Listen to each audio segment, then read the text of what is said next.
ప్రజా సమస్యలే కాదు ప్రజల ఆరోగ్యం కూడా నాకు ముఖ్యమే అని పేర్కొన్నారు పొద్దుటూరు నియోజకవర్గ కాంగ్రెస్ పార్టీ ఇన్ఛార్జ్ ఇర్ఫాన్ బాషా.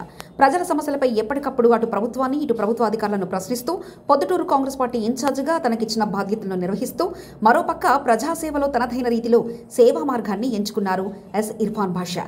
ఓ పక్క నాయకునిగా ప్రజా సమస్యలు తెలుసుకొని వాటి పరిష్కారానికి కృషి చేస్తూనే మరోపక్క ఉచిత వైద్య శిబిరాలు ఏర్పాటు చేసి ప్రజల మన్నలను పొందుతున్నారు. ఇప్పటికే పలు ఉచిత వైద్య శిబిరాలు ఏర్పాటు చేయించిన ఇర్ఫాన్ బాషా తాజాగా ఆదివారం ఉదయం పొద్దుటూరు నియోజకవర్గ పరిధిలోని రాజుపాలెం మండలం వెలవలి గ్రామంలో హాలిస్టిక్ హాస్పిటల్ వారి సౌజన్యంతో ఉచిత మెడికల్ క్యాంప్ ఏర్పాటు చేశారు.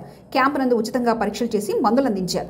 ఈ సందర్భంగా ఇర్ఫాన్ బాషా మాట్లాడుతూ ఇలాంటి మెడికల్ క్యాంపులు గ్రామాలలో ఏర్పాటు చేయడం వలన పొద్దుటూరుకు వైద్య పరీక్షల నిమిత్తం రాలేకపోతున్న పేద ప్రజలకు తోడ్పాటును అందించడమే కాకుండా దీర్ఘకాలికంగా వారిని బాధపెడుతున్న ఆరోగ్య సమస్యలకు డాక్టర్లచే సూచనలు సలహాలు ఇప్పించడం వలన అనిస్థితి నుంచి వారిని కాపాడిన వారం అవుతామని ఆయన అభిప్రాయపడ్డారు.